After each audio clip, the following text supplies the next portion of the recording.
Bien, je vous propose de commencer. Tout le monde n'est pas encore là, mais comme c'est enregistré, ils auront une petite vidéo pour leur rappeler le début. Pour les personnes qui ne me connaissent pas, je suis Sami Mezani, je suis salarié à la SH Fab depuis quelques années. Et ça fait 3 ans que je travaille sur ce projet Neomis. Alors je fais pas que ça, mais c'est un projet qui a commencé il y a quand même quelques années et qui a mis du temps à se mettre en place, mais qui, ça y est lancé depuis hier, 1er avril. Alors, c'était pas un poisson, c'était un choix délibéré, mais un vrai choix. Et voilà, puis je suis naturaliste depuis quelques dizaines d'années aussi, donc c'est un projet qui m'intéresse à double titre pour mes observations, mais aussi pour les vôtres. Donc alors, pourquoi ce projet Neomis, alors que vous connaissez peut-être tous déjà e-observation? Tout simplement parce que e-observation a été développé par une entreprise informatique qui a tout simplement fait faillite il y a 3 ans. Et du coup, il n'y avait plus d'évolution possible dans notre outil. Il y avait encore quelques petits bugs à corriger, quelques fonctionnalités à développer.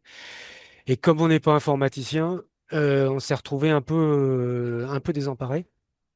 Et donc, j'ai cherché une solution pour trouver un nouvel outil.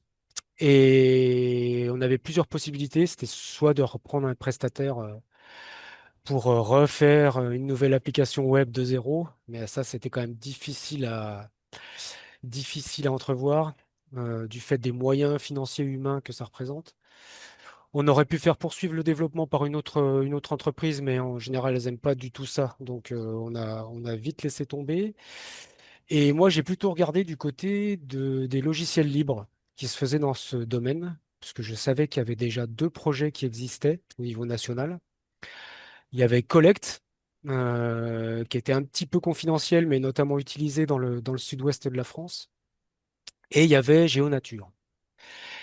Et voilà, mon choix s'est porté sur GeoNature parce que c'était un projet déjà robuste. Donc je peux vous montrer une petite vidéo, enfin leur site déjà pour commencer. Je vais partager mon écran. Donc c'est un projet qui existait depuis plusieurs années, GeoNature.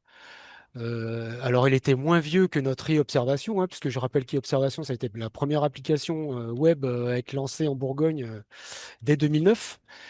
Donc nous, on était déjà quand même pas mal avancé et GeoNature est un petit peu plus jeune, mais il y avait déjà on va dire, des informaticiens biologistes qui travaillaient dessus à cette époque-là. Et voilà, je vais vous montrer mon écran si ça marche.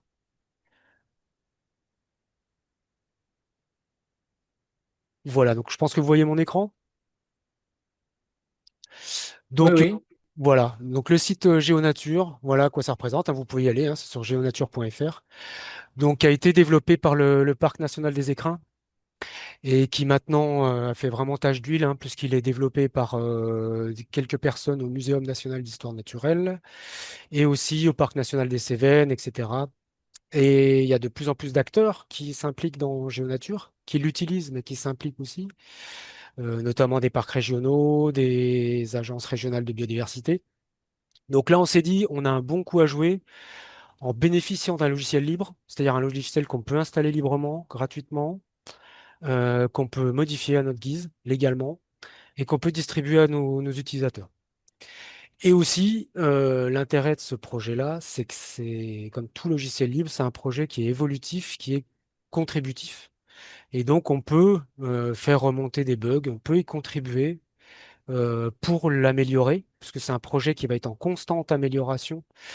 Donc, tout n'est pas encore pleinement satisfaisant pour nous, mais les publics sont tellement diversifiés que le projet se veut le plus générique possible. Donc, nous, on va essayer un peu de faire développer des choses qui vont dans notre sens pour vous faciliter la tâche, hein. Mais voilà, c'est un projet de longue haleine. Il va falloir aussi faire consensus au niveau national. Donc, il y a des débats, il y a des financements à trouver pour participer au développement, etc. Donc, c'est passionnant, mais c'est à la fois très difficile. Mais voilà, c'est vraiment un projet qui nous a remotivés. Et surtout, son intérêt, c'est qu'on va pouvoir mieux collecter les données et surtout mieux les diffuser par rapport à l'existant. Et donc, je vais vous présenter un peu tous les outils qui tournent autour de ce projet-là, puisqu'il y en a plusieurs. Pourquoi il y a plusieurs outils? C'est que ce projet GeoNature, que nous, on a décliné sous le nom Neomis, il y a eu plusieurs projets qui se sont développés un peu à la même période, mais qui n'avaient pas les mêmes fonctions. Donc, il y avait un projet plus pour la restitution des données qui s'appelait Atlas, GeoNature Atlas. Il y avait un projet pour la saisie des données qui s'appelait GeoNature, tout court. Et il y a un projet un peu plus récent qui était adapté aux enquêtes naturalistes pour le grand public et qui, lui, s'appelle GeoNature Citizen. Donc, les contributeurs de ce projet-là ont essayé de fusionner ces trois applications, de les intégrer dans le même projet, mais ils ont chacun leurs histoires, et nous, on a essayé de les décliner à l'échelle bourguignonne euh, pour être plus efficace vraiment dans la collecte et dans la restitution des connaissances naturalistes, parce que c'est quand même un enjeu majeur maintenant, hein. Alors, bah, je vais vous montrer déjà notre nouveau site, puisque le projet Neomis s'appuie aussi sur notre site shna-ofap.fr qui vient d'être modernisé au 1er avril. Voilà, alors qu'est-ce que Neomis? Je vous parlais de ces différents projets qui gravitent autour. Donc vous voyez, on a différents projets, chaque projet sa couleur, car à chaque projet son utilisation. Donc ce sont des projets, là, en vert, Neomis Enquête, et en rouge, Neomis, on va dire, naturaliste et Neomis mobile. Ce sont des projets de collecte de données que je vais vous montrer. Et on a Neomis Atlas en jaune, qui lui est un projet de restitution des données naturalistes. Et ces applications-là, en fait, elles sont en lien avec notre base métier que vous ne voyez jamais, qui est à Saulieu, qui est notre grosse base de données et qui, elle, collecte tout, à la fois nos données à nous, que ce soit nos données de salariés, mais aussi les données de bénévoles de l'association. Et ça collecte aussi des données via Cigogne, le portail SINP régional, qui nous transfère, par exemple, des données de différentes structures au niveau régional. Ça va des bureaux d'études à d'autres associations, comme la LPO, les fédérations de chasse. Ça peut être aussi des établissements publics comme l'ONF. Voilà, c'est très diversifié. Donc, nous collectons, nous, toutes ces données-là, sauf au niveau des oiseaux, où on collecte aussi, mais c'est pas nous les chefs de file, c'est la LPO. Et pareil pour les poissons, les spécialistes sont plutôt au niveau de l'OFB. Donc, nous, on collecte des observations de poissons, mais ce ne sont pas nous les référents. Voilà. Alors, je vais déjà vous montrer l'outil de restitution. C'est vraiment un outil grand public qui vous permet aussi à vous de voir ce qui s'observe et d'avoir un aperçu de toutes les espèces signalées à ce jour en Bourgogne. Donc voilà, je vais vous montrer ça. Neomis Atlas, donc la couleur jaune. On a essayé vraiment de dissocier les outils par des couleurs, c'est plus simple. Donc son adresse, c'est neomis-atlas .shna-ofab.fr. Donc tous ces liens sont disponibles sur notre site que je remontre ici, hein, shna-ofab.fr, où vous avez des liens. C'est Guillaume Lechenet qui a fait ça et il nous a fait des liens pour accéder à ces différents outils. Mais moi, j'y vais directement. Donc voilà l'Atlas. Donc l'Atlas, ça montre toutes les données, un aperçu de toutes les données que nous avons dans notre base métier et qu'on restitue là d'une façon assez synthétique. Alors on a des chiffres clés sur la page d'accueil. Donc ça montre un peu toutes les observations, tous les taxons qu'on a pu inventorier. Et vous avez un deuxième petit bandeau qui là montre les données que nous collectons pour l'instant dans e-observation et un petit peu dans Neomis Naturalist que je vous montrerai après, et aussi dans notre base métier par les salariés. Donc c'est un petit aperçu qui montre sur les 20 derniers jours toutes les observations qui sont géolocalisées. Mais alors comme vous pouvez le voir sur la carte, elles sont géolocalisées à une échelle définie selon les taxons. C'est-à-dire que on applique un filtre selon les règles de sensibilité établies au niveau régional et au niveau national aussi. Donc ça, c'est un référentiel du Muséum national d'histoire naturelle qu'on applique chez nous et donc qui va limiter la précision géographique des observations, par exemple pour de la cigogne noire, pour du triton crêté, pour du balbuzard pêcheur, pour de la loutre. Voilà, chaque espèce a son niveau de sensibilité et donc son échelle de restitution sur la carte. Donc là, tout paraît être des points, mais en fait, ce sont des centroïdes de mailles ou de communes selon le niveau, ou de département aussi selon le niveau de diffusion. Donc tout ça est indiqué dans la légende, ici dans précision, et les couleurs correspondantes figurent sur la carte. Et donc, si vous cliquez sur un point, vous avez accès euh, à l'espèce et à sa date d'observation. Donc ça, ce sont pour vraiment les dernières observations. Donc c'est un petit outil un peu pour émuler un petit peu les gens et puis vous inciter aussi à contribuer en bouchant un petit peu les trous peut-être au niveau du territoire. Et donc là, les photos que vous voyez, par contre, ce ne sont pas les photos des observateurs, ce sont les photos liées au taxon. On va voir après pourquoi. Comme autre bloc, nous avons les espèces à découvrir. Alors ça, on a scindé un peu le monde animal en deux, entre les invertébrés et les vertébrés. C'est un choix arbitraire de ma part. On pourrait faire plus détaillé ou différemment. Donc on a la main, hein, c'est ça qui est intéressant hein, sur ces outils-là, c'est qu'on peut les personnaliser. Donc là, ça fait un petit bilan du nombre d'observations par groupe, du nombre de taxons, et ça vous propose deux taxons au hasard parmi ces grands groupes pour se cultiver un petit peu. Moi qui n'y connais rien, par exemple en invertébrés, ça me permet des fois de faire des petites découvertes sympas de, bah voilà, d'orthoptères ou d'autres. Et c'est un petit peu pour susciter la curiosité. Autre bloc encore en bas sur cette page d'accueil, ce sont les nouvelles espèces observées. Donc souvent, des spécialistes bénévoles hein, sont spécialistes de certains taxons. Ça peut être des diptères, ça peut être des coléoptères, ça peut être des arachnides, etc. Et ce qui fait qu'ils sont parfois les premiers à observer telle ou telle espèce, à pouvoir l'identifier, en tout cas sur le territoire de la Bourgogne. Et donc elles apparaissent là. Donc là, pareil, ça suscite un petit peu la curiosité et ça montre que nous progressons sans arrêt dans la connaissance naturaliste. Et un autre bloc, c'est le dernier pour la page d'accueil de Neomis Atlas, ce sont les espèces à voir en ce moment. C'est-à-dire que le logiciel calcule sur une période de 15 jours avant notre date et 15 jours après. Pour chaque année, il va voir les espèces qui sont les plus abondantes, les plus fréquemment signalées plutôt, et il va vous il va vous les indiquer là dans ce petit carrousel de photos. Et ça permet un peu pareil, de guider les gens un peu dans leur prospection à cette période-là. Voilà, donc ça, ce sont grosso modo, des, des grands traits sur la biodiversité, sur la faune de notre Bourgogne. Et vous avez d'autres menus là, sur la gauche. Donc là, il n'y a pas besoin d'inscription hein, pour ce site-là, c'est un accès libre grand public. Donc vous avez par exemple une présentation de l'OFAB. Vous avez surtout, vous, ce qui peut vous intéresser, ce sont les bilans des enquêtes qu'on a faites tout au long de ces années. Donc là, vous avez des visuels qui vous renvoient vers des synthèses au format PDF.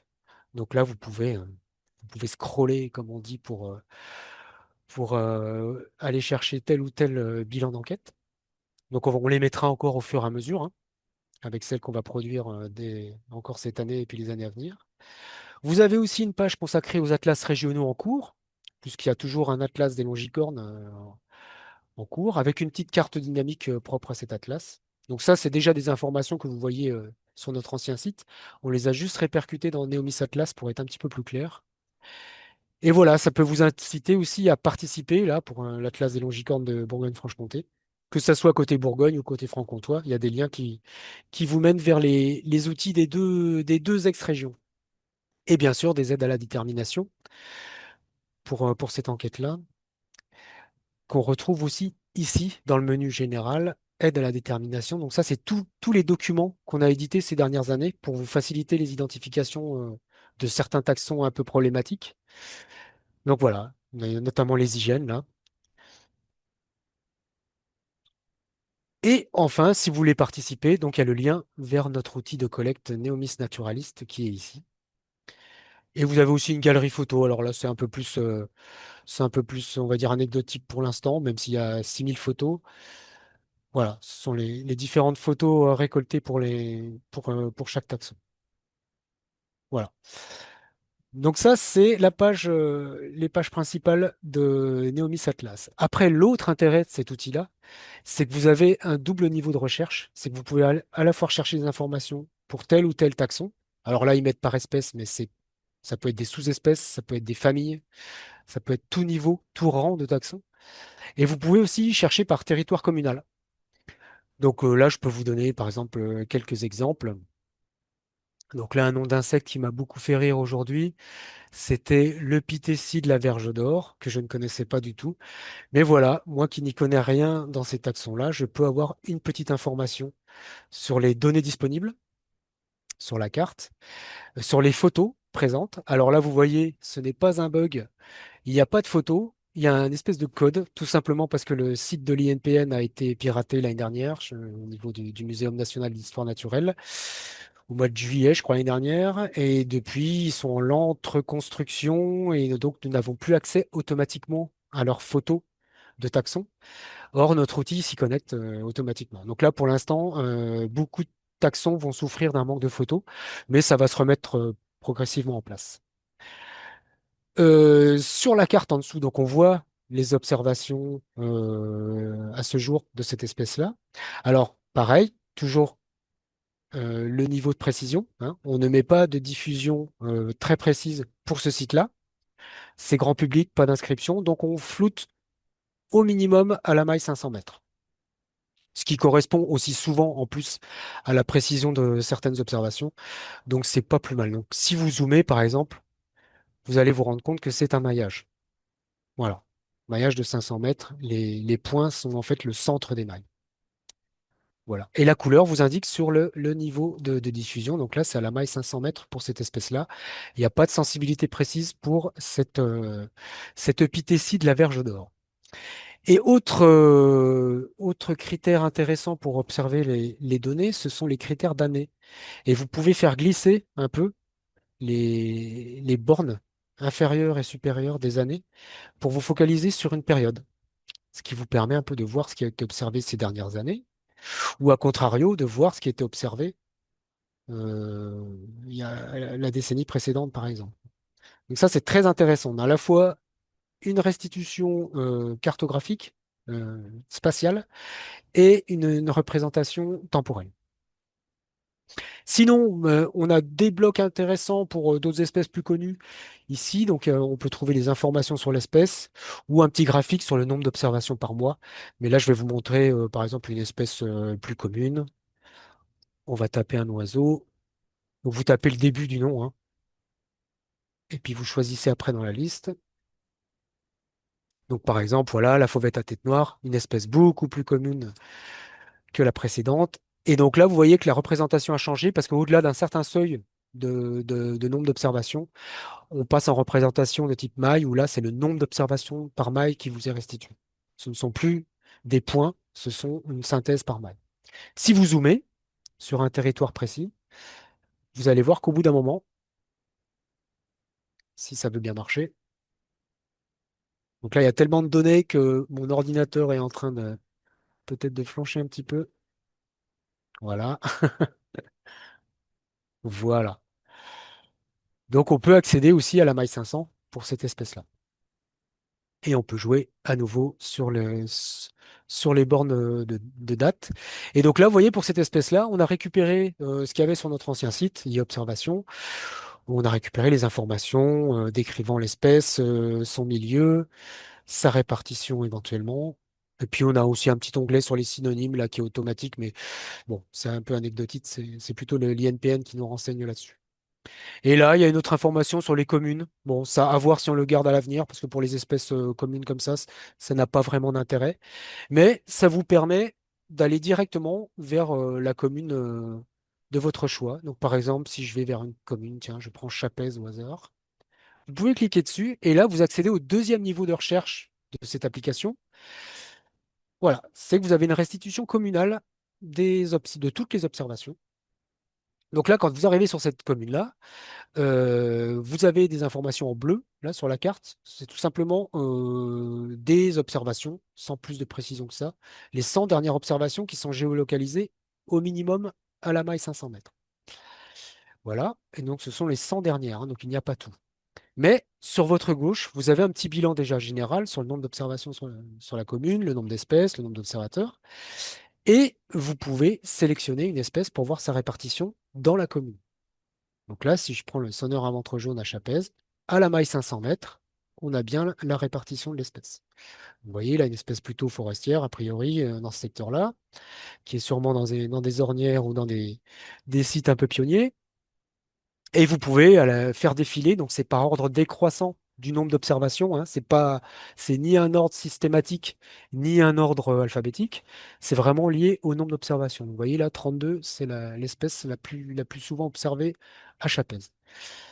D'autres espèces, ça peut être la salamandre, donc il y a tous les taxons. Voilà. Et si vous voulez plus de renseignements du coup sur une espèce, si le sonneur à ventre jaune vous intéresse, vous cliquez ici pour avoir par contre sa fiche. Si vous cliquez là, ce sont les observations sur la commune. Mais si vous cliquez sur la fiche, vous retournez de nouveau sur l'approche spécifique avec la fiche concernant le sonneur. Voilà, donc là on a une restitution qui se fait pour l'instant toutes les nuits, enfin non, pardon, toutes les heures à partir d'10 observations. Quasiment en temps réel par rapport à ce qui se saisit sur Neomis Naturalist. Et donc une fois par semaine par rapport à notre base métier. Voilà. Donc selon les sources, on va dire le taux de rafraîchissement est différent. Pour des raisons de performance tout simplement, mais ça va être amené à évoluer ces prochains mois. Et donc pour la fiche du sonneur, vous voyez là on a bien une photo qui vient de chez nous. Donc là, elle est bien disponible. Et vous avez un petit carrousel aussi des toutes les photos qui ont été jugées enfin, plutôt jolies même en l'occurrence, euh, ou un peu euh, ou un peu remarquables. Vous pouvez les faire défiler. Et voilà, vous avez accès un peu à toutes les photos qui avaient été identifiées sur e-observation à l'époque. Voilà. Donc c'est un outil très simple, à mon avis, et qui nécessite aucune inscription, donc qui est libre d'accès. Et on peut avoir déjà un très beau panorama de ce qui existe sur le territoire bourguignon. Voilà, donc si vous voulez enrichir cet outil, bien sûr, il va falloir contribuer comme vous le faites actuellement sur e-observation, mais maintenant vous allez contribuer dans notre projet Neomis, donc en saisissant dans Neomis pour les naturalistes. Donc, je vais vous montrer ça tout de suite. Je vais me déconnecter pour vous montrer de A à Z. Voilà. Donc, quand vous arrivez sur le site de Neomis pour les naturalistes, par contre, là, on vous demande un compte. Donc, l'inscription est libre. Vous pouvez vous inscrire sans problème. Donc, vous créez un compte ici hein, et vous serez automatiquement validé. Vous recevrez sûrement un mail de confirmation. Donc, une fois que vous avez vos identifiants et mots de passe, vous vous identifiez, donc moi voilà, mon identifiant, c'est pas mon adresse mail, hein, c'est un autre identifiant. Et j'ai un mot de passe que vous ne voyez pas. Pardon, c'est pas ce compte-là que je voulais vous montrer. Voilà. Je me connecte. Ah, alors je vais prendre une autre fenêtre, excusez-moi, parce que j'ai deux comptes hein, sur cet outil-là, un compte personnel et un compte professionnel, et du coup, ils rentrent en conflit. Donc là, je me mets à votre place. Vous êtes comme moi, utilisateur lambda. Vous venez de vous inscrire. Voilà sur quelle page vous arrivez.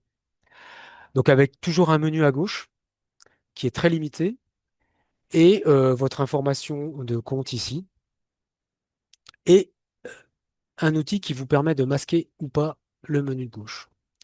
Et là, vous avez tout de suite une restitution, alors cette fois de l'outil Neomis Naturalist uniquement. Là, c'est que ce qui est saisi en temps réel sur cet outil-là. Et donc là, vous voyez que j'ai accès à des informations plus ou moins floutées, hein, on voit des mailles là, parce que tout simplement, c'est mon compte professionnel qui a saisi des observations d'espèces plus ou moins sensibles, et mon compte pro, qui est le même observateur, y a accès, mais avec un floutage. Bon, bref. Donc vous verrez aussi des données floutées ici, selon le niveau de sensibilité de l'espèce, si ce n'est pas vos observations. Donc là, n'hésitez pas à lire ce petit bandeau d'accueil. Vous avez des chiffres clés, là encore, qui ne concernent que cet outil-là. Donc, vous voyez, ça fait quand même, moi, 3 ans que je le paramètre de temps en temps, surtout cette année et l'année dernière. Donc, il y a peu d'observations, mais ça va aller très vite. Et donc, on en est à peu près à 30-40 000 sur e-observation par an. Là, je pense qu'on va aller beaucoup plus vite avec cet outil-là, même si Notre leitmotiv, c'est pas de faire de la quantité, c'est aussi de faire de la qualité. C'est pour ça que cet outil-là est intéressant, c'est qu'on peut le peaufiner pour essayer d'avoir des formulaires qui répondent à nos besoins de naturalistes, de passionnés de faune au niveau de la Bourgogne, quoi. Avoir des données trop imprécises en grande quantité, on sait maintenant, ça sert pas à grand-chose, à part faire un atlas tous les 10 ans, quoi.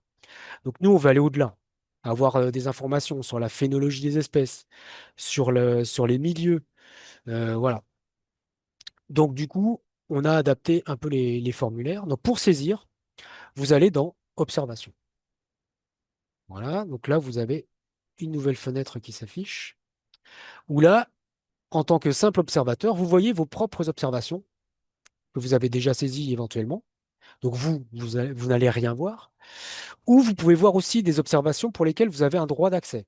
Donc ça se paramètre, c'est assez spécifique à quelques groupes d'utilisateurs.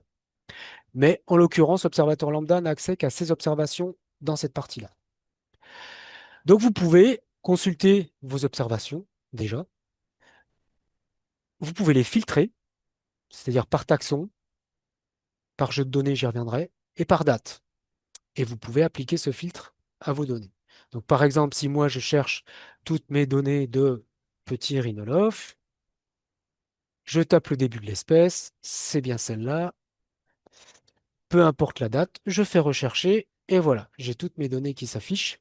Alors je ne vais pas vous montrer où j'habite, hein, parce qu'il y a quand même une protection des données personnelles. Mais voilà, ça permet de faire un bilan de ses propres observations et je peux télécharger ce bilan après dans un fichier. Alors au format, donc là, il faut être un petit peu spécialiste, hein. N'hésitez pas à revenir vers moi hein, si c'est pas clair. Je pourrais vous guider pour utiliser les fichiers que vous aurez exportés. Mais ça, les formats GeoJSON et Shapefile, c'est du format de type SIG, quoi, hein. À utiliser dans des logiciels de système d'information géographique. Donc c'est assez spécifique comme utilisation. Vous pourrez utiliser ce format CSV pour, par exemple, charger dans LibreOffice Calc ou dans Excel, par exemple. Voilà. Et sinon, donc là, je vais enlever le filtre. Euh, voilà.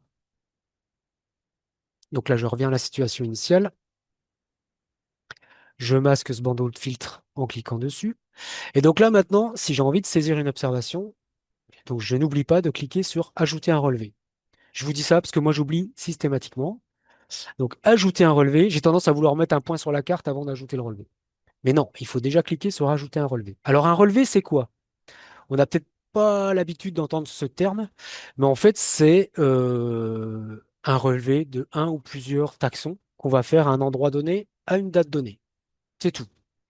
Et donc, un relevé peut contenir une ou plusieurs observations, un ou plusieurs taxons. Donc, on saisit pour l'instant ces informations de relevé. Et donc là, vous voyez, nous avons deux blocs. À gauche, un bloc carto, et à droite, un bloc d'informations qui est pour l'instant grisé. La première chose à faire, c'est d'utiliser le bloc cartographique pour localiser son observation. Donc, il ne faut vraiment pas oublier ça. Donc là, vous avez plusieurs possibilités. Déjà, pour trouver où vous habitez. Donc, par exemple, moi, je vais mettre l'espace Janzay, d'où je vous écris actuellement. Donc, l'espace Janzay, vous pouvez le rechercher ici dans la barre de recherche. Et si vous avez de la chance, vu que ça s'appuie sur OpenStreetMap, un projet cartographique collaboratif mondial, il se peut que ça soit pas tout à fait encore à jour, notamment dans les secteurs ruraux où il n'y a pas beaucoup de contributeurs. Mais en général, on peut trouver les noms de lieux-dits, les noms de communes et plus d'informations, comme là en l'occurrence l'espace Janzay, où sont localisés nos locaux à Chalon. Donc je clique sur espace Janzay. Tout de suite, j'ai un fond de carte qui s'affiche. Si ça ne vous plaît pas, vous avez la possibilité à droite ici, dans le gestionnaire de couches, de changer. Vous pouvez mettre le rendu OpenStreetMap français, le rendu OpenStreetMap international, le rendu OpenStreetMap topographique, ou si vous êtes plus familier de l'IGN, le plan IGN. Donc on n'a pas le scan 25, c'est un peu compliqué de l'intégrer là. Et vous avez les orthophotos, bien sûr, de l'IGN. Donc ça peut être très utile, très intéressant. Au besoin, on pourrait en ajouter d'autres, mais j'ai voulu me limiter à ça pour l'instant. mais pareil, on a la main. Et donc là, bah, pour localiser son observation, on a trois possibilités. Soit ajouter un point, ça vous en avez l'habitude, on clique sur la carte, ça ajoute un point. Mais si vous faites un transect, ou simplement un itinéraire le long d'un chemin ou d'une route, ou je ne sais pas ce que vous voulez, vous pouvez dessiner une ligne. Simplement, voilà, en cliquant, et vous cliquez sur le dernier point quand vous voulez arrêter, et vous voyez que, alors c'est pas très clair là, vous voyez que votre transect, il est dessiné. Donc on peut rattacher un ou plusieurs taxons après à ce transect-là. Si vous prospectez une zone, c'est le cas de certains de nos bénévoles à la SHNA, qui font le tour de leur village et qui veulent pas forcément pointer précisément tout le temps où sont les espèces, vous pouvez délimiter une zone. Voilà. Et pareil, le dernier point permet de clore l'objet. Vous recliquez sur le dernier point et votre zone est dessinée. Et pareil, vous allez pouvoir intégrer un ou plusieurs taxons sur ce polygone. Donc c'est ça qui est intéressant par rapport à beaucoup d'autres outils, c'est que là, on n'est pas limité par de simples points. Ensuite, vous pouvez, oui, j'ai oublié, vous pouvez vous géolocaliser si vous utilisez ce site sur votre smartphone et que vous avez déclenché votre GPS sur votre smartphone. Vous pouvez vous géolocaliser avec ce bouton-là. Même si on verra que sur smartphone, il vaut mieux utiliser l'application mobile. Ensuite, si vous avez déjà des fichiers de SIG disponibles sur lesquels vous voulez rentrer vos espèces, vous pouvez les charger là. Donc si ce sont des traces GPS qui vous proviennent de votre GPS ou de votre smartphone, vous pouvez les charger. Ce sont les fichiers GPX. Si ce sont d'autres formats que vous avez utilisés par ailleurs, pareil, vous pouvez les charger ici. C'est assez souple. C'est très bien fait de ce point de vue-là. Si jamais vous avez des coordonnées géographiques, vous cliquez sur GPS. Et là, libre à vous de se saisir donc en degrés décimaux, il faut faire attention à ça. Les X et les Y, donc pareil, pas vous tromper entre les deux. Ou si, ça c'est un truc qu'on a financé il n'y a pas longtemps, c'est le fait de pouvoir copier-coller à partir de Google Maps, les coordonnées. Donc ça, voilà, vous pouvez les copier-coller directement. Moi, je ne l'utilise pas, mais ça a été demandé par certains de nos premiers testeurs. Donc voilà, vous pouvez rentrer aussi des coordonnées, donc je pourrais mettre n'importe quoi, et ça va vous géolocaliser sur la carte.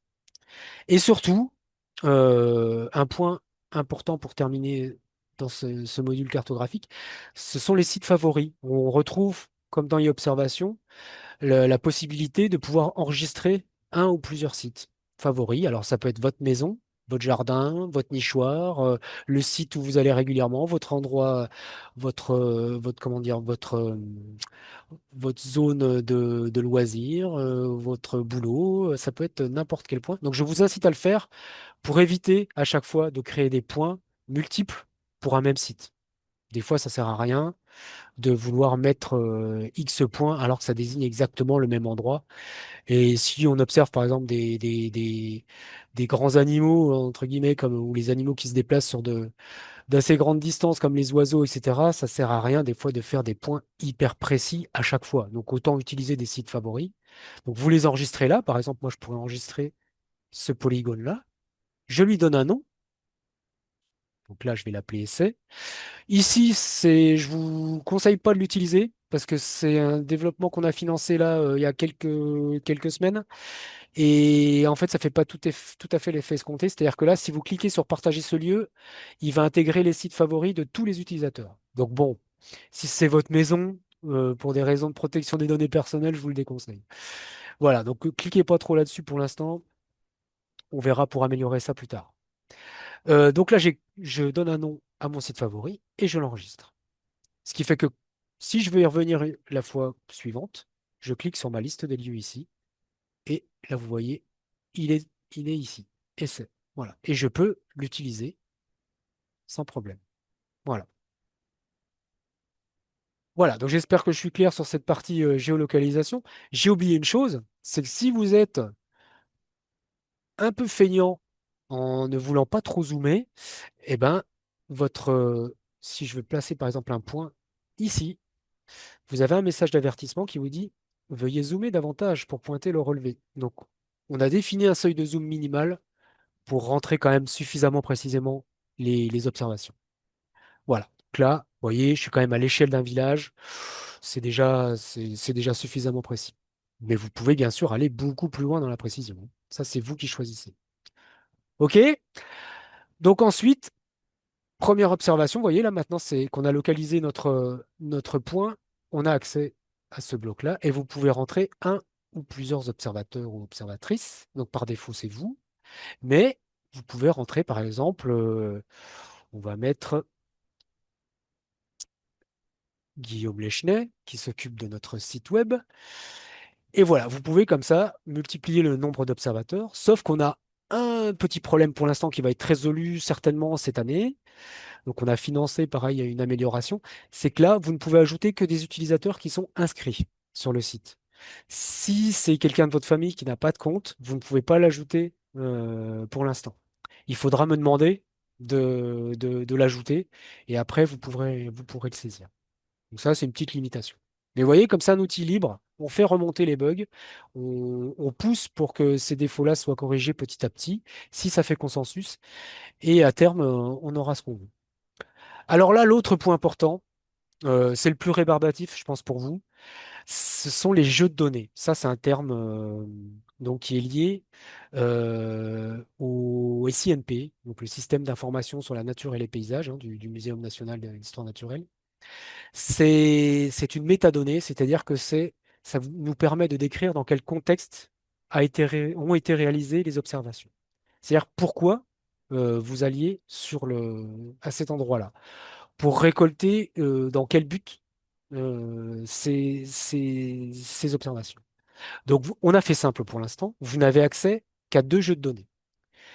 Observation opportuniste de faune, donc là c'est le cas le plus courant. Vous vous baladez, vous observez telle ou telle espèce durant votre parcours, donc vous prendrez observation opportuniste.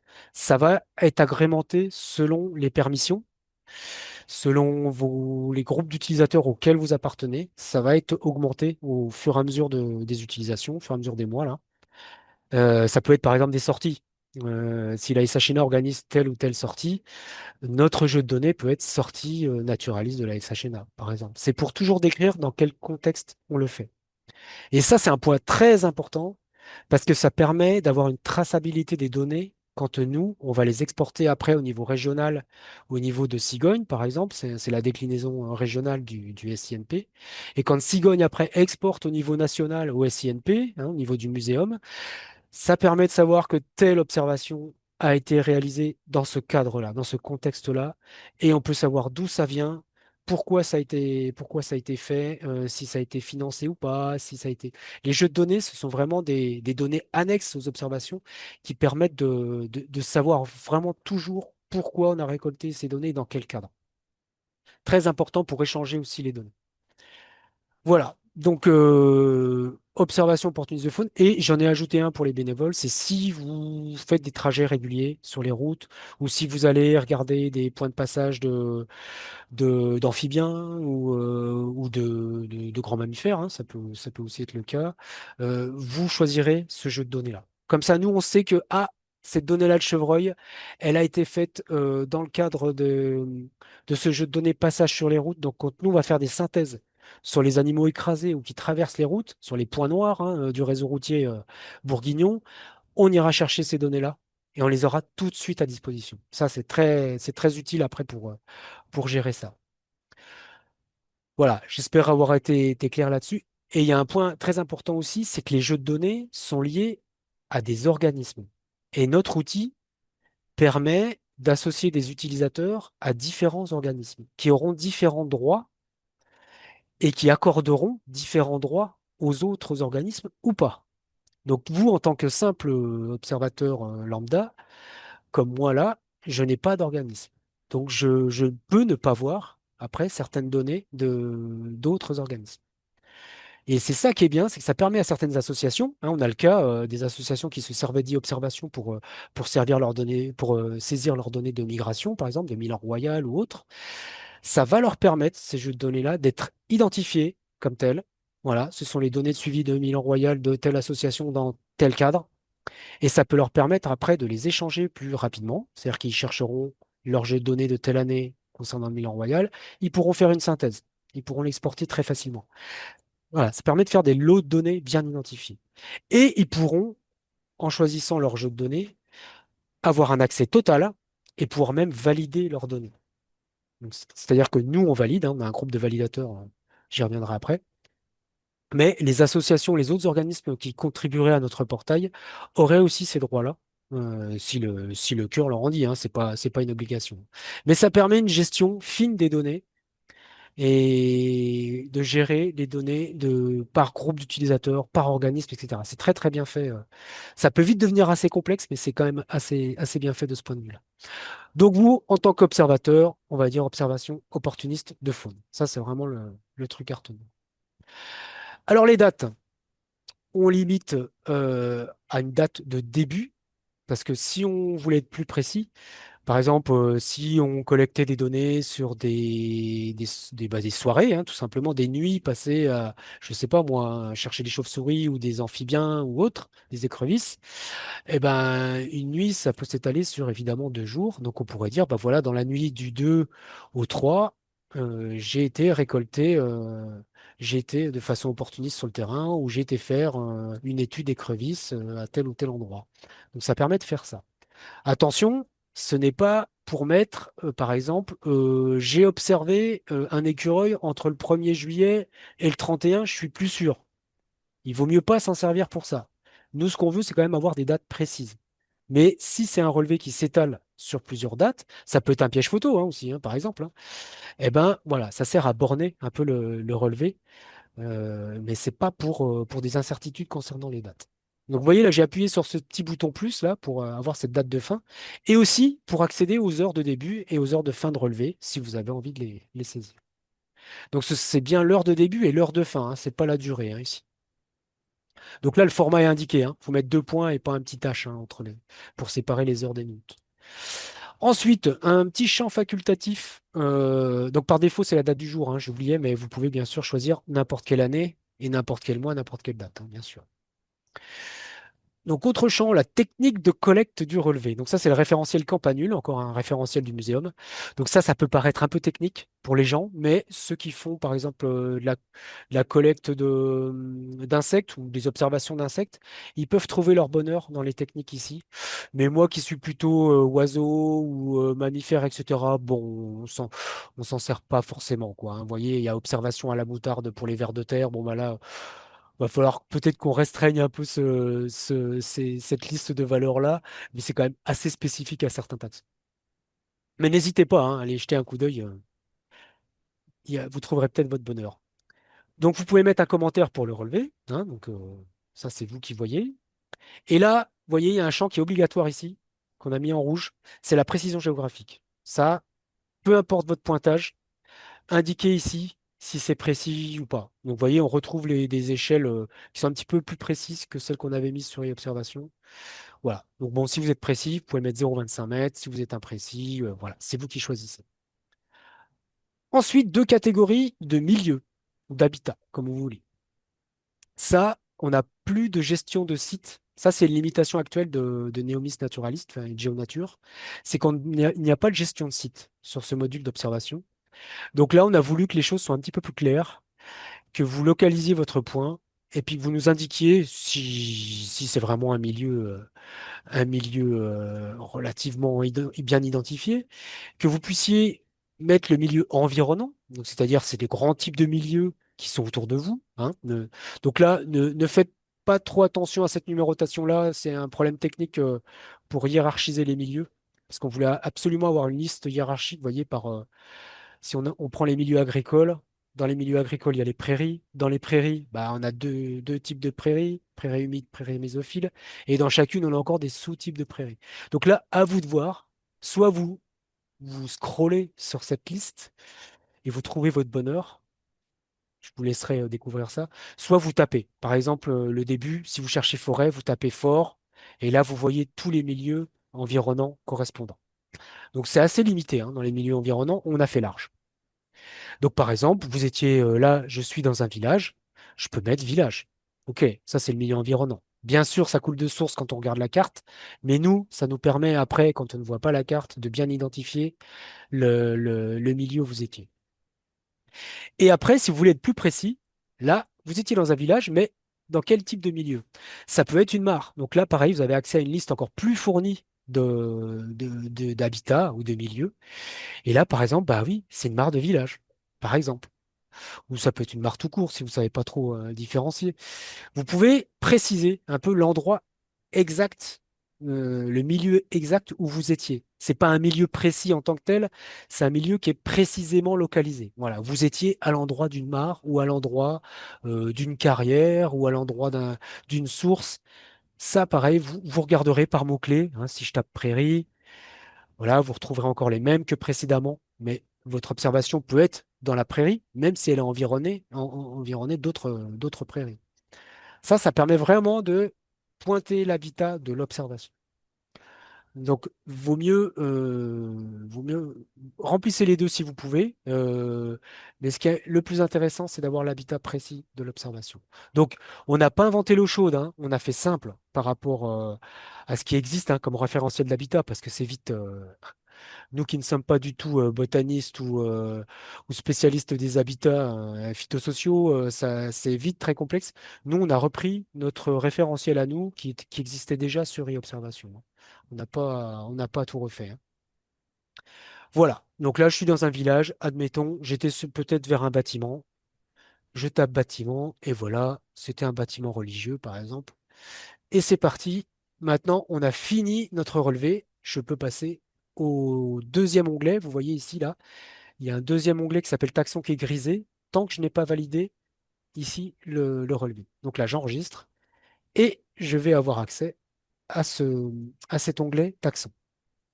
Donc j'en conviens, des fois, on a du mal à se repérer parmi ces deux onglets-là, mais c'est bien celui qui est souligné qui est actif. Alors voilà, là tout de suite, vous précisez votre taxon. Donc, je vais taper par exemple un oiseau, donc un rouge-queue. Donc là, au fur et à mesure que je tape, la liste se restreint aux taxons qui correspondent à mes lettres. Donc voilà, donc là, si j'observe un rouge-queue noir, voilà, je le sélectionne. On va toujours de haut en bas, il faut bien voir ça. Donc le formulaire paraît assez long comme ça, mais vous allez voir, tout n'est pas obligatoire à chaque fois. Là, vous avez un premier bouton qui s'appelle Avancer, qui va servir dans des cas particuliers, on va dire. Vous voyez, donc je peux le masquer ou pas. Le déterminateur, si vous êtes plusieurs, puis que c'est une espèce un petit peu rare, vous pouvez préciser ici qui était le déterminateur. Pouvez préciser la méthode de détermination. Donc là, bon, quand c'est une observation à la jumelle, vous n'allez peut-être pas tout le temps renseigner ça. Hein. Mais par exemple, pour les personnes spécialistes des insectes, ça peut être très utile de dire, OK, c'est arrivé à tel taxon, pourquoi? Comment vous l'avez déterminé? Vous pouvez mettre un commentaire sur toute l'espèce. C'est-à-dire, bon, bah voilà, mon premier de l'année, il était très joli. Enfin, vous mettez ce que vous voulez comme commentaire. Ça concerne le taxon saisi. Ensuite, on a repris. Là, on dévie du formulaire classique de GeoNature. Dans notre Neomis Naturalist, on a ajouté ce champ-là. On a cette possibilité-là. Et on a repris ce qu'on avait mis dans les observations, c'est-à-dire indiquer quand vous n'êtes pas sûr de l'espèce. C'est-à-dire que nous, ça nous permettra après, quand on valide les données, de tout de suite valider en priorité ces observations-là pour tout de suite faire un retour aussi aux personnes qui n'étaient pas sûres. Comme ça, OK, on leur dit tout de suite, ben, c'était bien ça ou c'était pas ça, et comme ça, les personnes peuvent aussi progresser. C'est aussi l'intérêt de cet outil-là. Et là, vous tombez sur un titre en gras qui s'appelle dénombrement. Donc ça, quand vous faites, par exemple, une balade, vous voyez un rouge-queue, hop, vous avez un mâle chanteur. Donc là, vous allez le rentrer une première fois dans ce premier dénombrement. Mais vous pouvez très bien voir une femelle qui est à une centaine de mètres, ou en tout cas pas très loin du mâle, mais vous ne pouvez pas préciser que c'est un couple, par exemple. Donc là, vous allez créer un premier dénombrement pour le mâle et un deuxième dénombrement pour la femelle. Ou sinon, si vous faites, par exemple, vous suivez des passages d'amphibiens, si vous voyez des amphibiens, des crapauds communs morts, ou des crapauds communs blessés, ou des crapauds communs vivants qui traversent la route, là, vous pourrez faire trois dénombrements, pour les vivants, pour les blessés, pour les morts. Et ça permet de ne pas saisir à chaque fois une nouvelle espèce. Là, on est toujours dans la même espèce et on saisit des dénombrements différents. Donc, le premier dénombrement, donc il est affiché par défaut, hein, on peut le masquer en cliquant sur dénombrement 1. Alors voilà, ça c'est sûrement la partie la plus importante de mon discours aujourd'hui. On a essayé de s'affranchir encore là du modèle standard hein, du SINP, qui est vite abscon pour les non-spécialistes, à la fois dans les termes et à la fois dans les valeurs. Donc là, on s'en est clairement écarté, hein, tout en gardant la base, mais en essayant de faire le plus simple pour vous.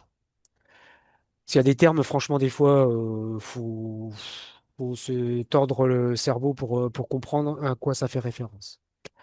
Mais vous voyez, tout de suite, on a objet du dénombrement. Donc, qu'est-ce qu'on a regardé, en fait, hein. Qu'est-ce qu'on a compté? Ensuite, type de dénombrement, c'est comment on a pu compter? Est-ce qu'on l'a vraiment compté ou on l'a estimé éventuellement? Je saisirai après, hein. On a un nombre minimal et on a un nombre maximal. Donc là, c'est si vous êtes entre tel ou tel effectif de cette espèce-là. Et donc ça, c'est différent de e-observation, puisque dans e-observation, vous pouvez mettre par exemple plus de temps d'individu. C'est vrai que si vous voyez un vol de grue, le temps que vous comptiez, bah, le vol est passé, bah, vous pouviez dire avant, bah, il y en avait au moins 1500, quoi. Or là, vous ne pouvez pas le faire. Il faut donner une borne maximale. Et ça, on ne pourra pas en déroger. C'est un standard maintenant dans les formulaires d'échange de données et on va s'y conformer. Donc, vous serez peut-être pas très content, mais nous non plus, hein, ça nous a un peu désarçonné, mais on va garder cette façon de faire là. Ensuite, les stades de vie. Alors, on aurait pu appeler ça âge, mais pour les insectes, par exemple, des fois, l'âge, ça veut rien dire. Ça peut être des stades. Ça peut être un stade larvaire, ça peut être un stade d'émergence, ça peut être autre chose. Pas forcément un âge précis, quoi. Donc là, vous avez des listes déroulantes aussi. Pardon, j'ai fait une fausse manip. Des listes déroulantes. Le sexe, bon, bah là, vous voyez. Ensuite, on a nature de l'observation. Donc ça, c'est qu'est-ce que vous avez, qu'est-ce que vous avez observé en fait? Est-ce que vous avez observé un indice de présence, etc. Est-ce que vous avez entendu ce taxon? Est-ce que c'était quoi encore? Est-ce que vous l'avez vu? Est-ce que vous l'avez vu et entendu? Ça permet de préciser les conditions d'observation. Comment vous l'avez observé? Et ensuite, là, on a scindé. Ça, c'est très important pour nous, hein. Les champs qui suivent, on a scindé les comportements en deux et on les a scindés de la nature de l'observation pour que ça soit plus clair. Comportement, c'est qu'est-ce que faisait l'animal? Par exemple, vous avez pu voir le rouge-queue, vous l'avez vu et entendu, admettons, et dans le comportement, eh ben, il criait aussi, ou il se déplaçait, ou voilà, vous pouvez préciser un petit peu les choses. Et là, on a scindé en deux ces comportements pour indiquer ici des comportements territoriaux ou des comportements reproducteurs. Par exemple, si j'avais rentré un rouge-gorge, là, le fait que j'ai rentré un oiseau, bon, bah, j'ai ma liste déroulante qui s'adapte ici dans les comportements de reproduction au groupe des oiseaux. C'est-à-dire qu'on a les indices de nidification des oiseaux. Et là, je vous ai rajouté chant, parce que le rouge-gorge, il peut chanter en hiver, en dehors de la période de reproduction. Donc c'est un comportement territorial en hiver, mais ce n'est pas un comportement de reproduction. Les femelles chantent, les mâles chantent, mais c'est pour avoir un territoire hivernal. Donc je l'ai rajouté en plus des indices de nidification, parce que quand on met l'indice de nidification mâle chanteur, c'est vraiment pendant la période. Donc voilà, ça permet ça. Et ça permet de ne pas nous brider après dans les autres comportements, c'est-à-dire qu'il pouvait chanter, soit, mais il pouvait faire autre chose qui n'est pas lié à sa reproduction. Voilà. Ensuite, il y a un champ obligatoire, donc à voir si on le garde obligatoire, mais c'est vivant ou mort. Pourquoi le garder ou pas obligatoire? C'est qu'on a eu des remontées, comme quoi, quand on a un indice de reproduction, donc c'est vrai que j'ai pas détaillé en début là, dans l'objet du dénombrement, si on a vu un indice de présence de l'espèce, bah, vivant ou mort, ça veut pas dire grand-chose. Sauf que bon, si on voit une empreinte, c'était un animal vivant. Si on trouve un crâne, effectivement, l'animal a été vivant. Mais on a trouvé un indice de reproduction qui correspond à un animal mort. Bon, ça peut s'entendre, mais ça peut se critiquer aussi. Donc ça, à voir s'il y a des remontées négatives là-dessus, on pourra adapter. Et ensuite, dans des cas bien précis, on a indiqué trois champs là. C'est si l'animal, par exemple, est blessé, ou s'il est en mue, si vraiment on a des particularités physiques à noter, on le met là. Si on a capturé, donc en l'occurrence là on l'a gardé pour les oiseaux, mais c'est surtout pour les reptiles amphibiens quand on fait des bilans de capture. Alors j'insiste, hein, les captures, il faut avoir des autorisations préfectorales pour capturer des espèces protégées. On ne capture pas des espèces comme ça. Nous avons, nous, au sein de l'équipe, des autorisations préfectorales, hein. Mais ne capturez pas n'importe quoi, bien sûr, hein. Mais vous pouvez indiquer, quand vous faites des passages amphibiens, par exemple, combien vous avez capturé de crapauds communs pour les faire traverser, par exemple. Plante haute. Alors pour un oiseau, ça peut faire rire, mais en fait, c'est un champ qu'on va utiliser pour les insectes et pour les oiseaux, pour préciser, par exemple, dans quel arbre était posée une pigrière châtaigneuse. Des fois, moi, j'aime bien préciser que je l'ai vu sur un chêne, ou un chêne de telle espèce, ou un saule, ou etc. Ce qui fait que ça peut nous aiguiller après sur les arbres potentiels pour la reproduction. Voilà, c'est toujours intéressant de noter ça. Donc ces champs-là, ces valeurs qu'il y a dans ces champs-là s'adaptent au groupe taxonomique au-dessus. Mais il y a encore un petit problème. Par exemple, si je tape une chauve-souris, donc je tape rhino, ça va me mettre toutes les espèces de rhinolophes. Voilà, si je tape le petit rhinolophe, là, les champs vont s'adapter ici. Donc, vous voyez, il y a individu, indice de présence ou nid ou terrier. Donc, vous allez me dire, un nid de chauve-souris, ouais, ça n'existe pas. Effectivement, ça n'existe pas. Et on voulait le préciser pour ce groupe des chauves-souris, mais c'est pas encore opérationnel dans GeoNature. Là, on a pu préciser ces valeurs-là que pour la classe des mammifères. On n'a pas pu rentrer dans l'ordre des Chiroptera. Donc ça, c'est un petit bug qui va être résolu, j'espère, cette année. Mais on pourra donc avoir que ce qui concerne les chauves-souris à terme. Là, ça concerne tous les mammifères. Donc, vous voyez, il y a des fois, ça veut rien dire. Donc, faites attention à ce que vous mettez dans les listes déroulantes. Pareil pour le comportement, on adapte à la classe. Donc là, je vous laisserai faire le tour. Et pour les chauves-souris, bah, on a mis par exemple nourrissage des jeunes. Alors, on a mis chant, bah, parce que certaines noctules peuvent chanter, hein, mais surtout, pour les autres mammifères, bah, il peut y avoir du brame. Il peut y avoir des hurlements de renard. C'est du comportement aussi lié à la reproduction. Donc on a appelé ça chant, mais bon. Et on a le swarming aussi pour les chauves-souris, c'est un comportement assez spécifique. Pour les insectes, si je tape encore cette epithécie de la verge d'or, là pareil, le contenu va s'adapter. Là on voit apparaître par exemple la ponte. Dans les stades de vie, on va voir apparaître les émergents, exuvie, etc. Donc vous voyez, tout est fait pour essayer de ne pas nous submerger par des listes déroulantes interminables, mais de les faire suffisamment précises et adaptées au groupe taxonomique, pour que ça soit quand même simple à rentrer, mais que ça reste précis.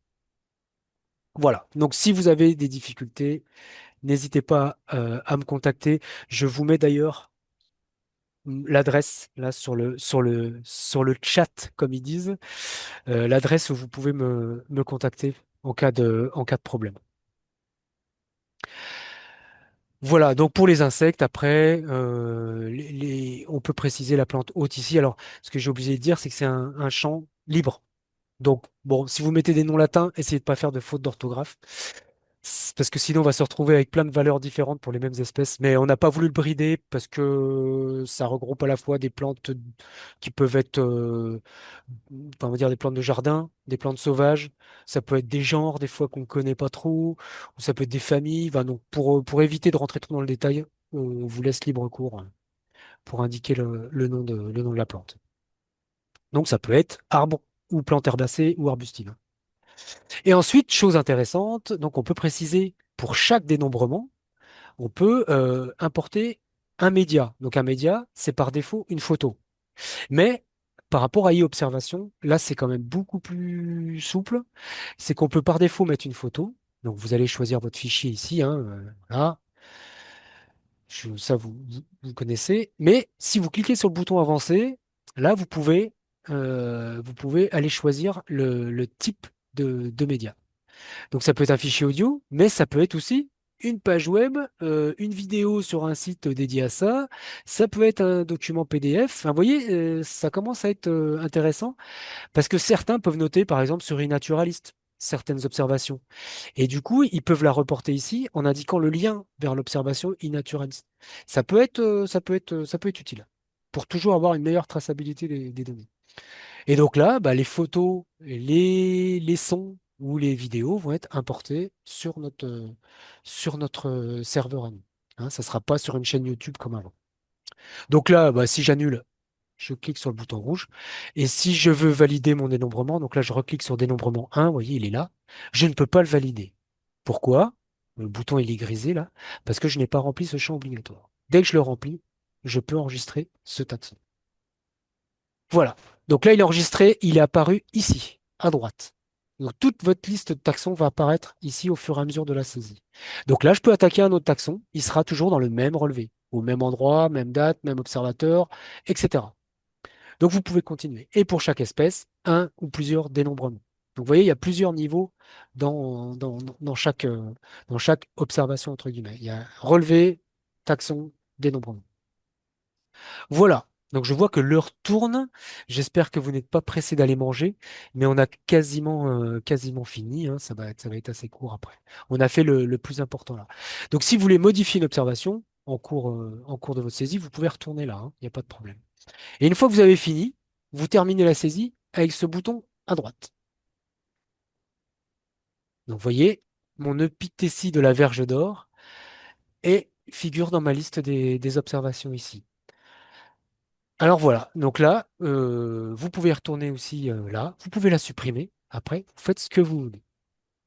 Vous voyez, pour saisir des observations, voilà comment faire. Si vous faites des observations un peu à la chaîne, vous rattrapez du retard, là je fais en sorte de faire comme si j'ajoutais un nouveau relevé. Vous pouvez faire en sorte ici, c'est très pratique, vous pouvez enchaîner les relevés sans retourner à ma liste d'observations et à chaque fois ajouter un nouveau relevé. Si vous cliquez là-dessus, dès que vous allez valider votre relevé et vos taxons, vous allez de nouveau avoir cette nouvelle fenêtre de relevé là pour saisir un nouveau taxon, pour saisir un nouveau relevé et après un nouveau taxon.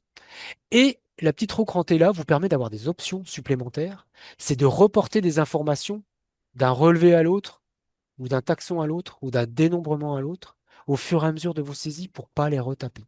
Par exemple, si je clique dessus, bah, si c'est des observations qui vont être tout le temps au même endroit, bon, eh ben, je vais reprendre cette localisation en cours là, je la copie ici, et à chaque fois que je vais saisir un nouveau relevé, ça sera cette observation, cette localisation-là par défaut. Donc ça, c'est très utile. Après, si je veux activer des valeurs par défaut pour les autres sous-niveaux là, il faut que je les active ici pour les relever. Et là, je peux à chaque fois mettre les mêmes observateurs, le même jeu de données, les mêmes dates, etc. Donc ça permet de raccourcir la saisie. Mais, donc je ne le fais pas pour tous les niveaux, hein, pour observation et dénombrement, c'est pareil, hein. Vous regarderez. Mais le seul problème, c'est que si vous vous reconnectez demain, vous avez éteint votre ordinateur, vous redémarrez, ça ne sera plus actif. Il faudra recommencer ce paramétrage de valeur par défaut. Donc ça, on a fait remonter ce problème-là. On va essayer de le faire intégrer à votre compte ici, votre profil ici. On va essayer de le faire ajouter là. Comme ça, d'une session à l'autre, par exemple, vous pourrez, du jour au lendemain, garder les mêmes paramètres et puis les modifier, hein, bien sûr, après, les jours suivants, hein, pas de problème, hein. Voilà, donc on essaye de rendre la saisie la plus pratique possible, la plus adaptée possible, quand même la plus précise possible. Après, on attend aussi vos retours pour savoir si ça convient ou pas. On est maître de notre outil. C'est votre outil, donc n'hésitez pas. Voilà, donc une fois que vous avez saisi votre observation, là, vous pouvez retourner dans le menu principal, donc les trois petites barres horizontales là. Et là, le dernier menu qui vous est proposé, j'irai pas sur les métadonnées parce que c'est pas important. Vous les avez sélectionnés dans le jeu de données, donc on n'ira pas voir. Vous allez pouvoir accéder à la synthèse. Et la synthèse, ça permet de voir tout ce qui est saisi sur le portail. Donc, non seulement vos observations, mais aussi les observations des autres, en tout cas celles pour lesquelles vous avez des permissions d'accès. Donc ça, c'est très précis. C'est que vous, en tant qu'observateur lambda, vous avez le droit d'avoir accès à un certain nombre d'observations sur le portail, mais pas toutes. C'est-à-dire que certaines associations qui ne voudraient pas partager sur la synthèse leurs observations peuvent l'interdire. Donc, vous ne les verrez pas dans la synthèse. Voilà. Donc, nous, on a choisi de diffuser un maximum d'informations. Mais pour les espèces avec un certain niveau de sensibilité dans les référentiels nationaux ou régionaux, l'information, elle est floutée, s'il ne s'agit pas de vos observations, bien sûr. Donc là, vous voyez, moi, en tant que simple observateur, je retrouve des observations floutées à la maille. Donc là, ce sont les hubes d'Emmanuel qu'elle a saisi ces jours-ci. Donc, c'est une espèce qui est diffusable à la maille. Donc ne me demandez pas pourquoi, hein. Nous, on s'appuie sur le référentiel. On peut l'adapter, hein. Mais en tout cas, c'est un référentiel officiel qui existe, hein, au niveau régional. Donc voilà, je peux accéder à des informations aussi plus précises. Bon, voilà, ça va être mes données, c'est pas très intéressant, mais là, je vais retrouver, par exemple, mon epithécie de la Verge d'Or. Donc là, c'est une observation bidon. Donc j'aurais quand même tout intérêt à la supprimer assez vite, parce que là, ce que vous ne voyez pas, c'est qu'il y a des validateurs derrière qui ont accès à d'autres choses et qui vont voir cette observation de ma part. Me connaissant, c'est fort improbable que j'ai pu identifier ça, donc ils vont me la refuser, mais pour pas polluer notre base de données, je vais aller la supprimer. Donc je retourne dans mes observations et je vais virer ce taxon-là. Voilà, je retourne dans le menu, je vais dans la synthèse et cette donnée a disparu. Voilà. Et donc là, si vous voulez consulter les données des autres, vous avez un bandeau de filtres assez poussé ici, qui est assez déroutant au départ, mais on peut filtrer par taxon. Les taxons, ça peut être des espèces, mais vous pouvez aller plus loin en sélectionnant des classes particulières, des ordres particuliers, des familles particulières, des groupes. C'est-à-dire que quand on dit reptiles, maintenant, ça n'existe plus au sens taxonomique. Donc bon, vous pouvez sélectionner quand même les reptiles dans des groupes. Donc ça, vous pouvez aller fouiller, hein, c'est là. Vous voyez ici, vous pouvez sélectionner les espèces envahissantes, des espèces déterminantes INEF, les taxons réglementés selon leur statut. Bon, c'est vraiment très, très, très perfectionné. Mais vous, vous aurez par exemple accès à ces groupes ici. Groupe 2 INPN. Voilà, on trouve les amphibiens. C'est en langage un peu plus français, quoi, vernaculaire. Ou en groupe 3, bon, bah, les anours pour les amphibiens. Voilà, donc vous pouvez préciser un peu vos filtres de recherche. Voilà, donc là j'en ai appliqué un. Vous pouvez sélectionner donc filtrer par date, les communes, donc là pareil. Par observateur, alors là vous ne voyez pas une liste d'observateurs. Vous faut taper le début. Donc si vous voulez mes observations, vous tapez MESA par exemple. Vous ne tapez que ça. Il va pas forcément compléter, mais il va trouver tous les observateurs qui ont MESA dans leur nom ou prénom. Vous pouvez filtrer par organisme si vous y avez accès. Et là vous pouvez filtrer par jeu de données. Bon, voilà, là, on va dire que vous, en tant que bénévole, ça sera peut-être pas trop utile. Et là, vous avez des filtres supplémentaires, pardon, qui vous permettent, par exemple, de voir les observations qui possèdent des médias, si vous voulez aller voir les photos des autres, etc. C'est vraiment des filtres supplémentaires. Voilà. Donc, on va essayer de le faire progresser, ce filtrage, mais voilà, et il est fonctionnel. Vous voyez, donc là, le MESA, il a toutes ces observations-là. D'amphibiens, en tout cas. Donc vous voyez, là j'ai du calamite, j'ai des machins, et chacun est représenté selon son niveau de diffusion. Voilà, vous pouvez donc cliquer sur une ligne pour voir où a été saisi. Alors là, je vais dézoomer un peu parce que le fond s'adapte pas. Donc là, pareil, hein, vous pouvez adapter le fond, hein. Donc là, j'ai fait le tour de cet étang-là et j'ai noté de la grenouille agile. Sur la carte, si vous voulez voir à quoi se rapporte cette observation-là, toc, vous cliquez, ça affiche crapaud commun. Voilà, dans la liste. Donc les deux sont dépendants. Vous pouvez choisir là un affichage par mail, vous pouvez rechercher un lieu. Bon, bah, bref, j'insiste pas. Voilà, donc la synthèse, c'est vraiment l'outil où vous allez pouvoir voir précisément, selon les permissions, selon les niveaux de diffusion, les informations qui sont saisies sur ce portail-là. Et on va intégrer aussi prochainement les observations que vous avez saisies dans e-observation et les observations que vous avez éventuellement communiquées dans notre portail, enfin dans notre base de données métier, pardon, Neomis la base. On va essayer d'intégrer ça au fur et à mesure, mais c'est un gros boulot technique et bon, on n'a pas encore eu le temps. Voilà, je pense avoir fait le tour pour ce site-là. Euh, oui, j'oubliais une information importante aussi. Si vous voulez voir vos propres données, vous pouvez aller ici. Pardon, ça se voit pas très bien. Dans votre profil là, dans votre fiche observateur, vous pouvez voir un bilan de tout ce que vous avez saisi. Donc, il y a un petit bug, c'est-à-dire que là, on ne voit rien, ok? Et c'est un affichage par maille, mais il n'y a rien. Donc, il faut juste, pardon, cliquer sur ce bouton-là. Et là, vous sortez de l'affichage maille, et d'un seul coup, vous voyez toutes les observations enfin en tout cas que moi, en tant que Samy, toutes les observations de mon observateur.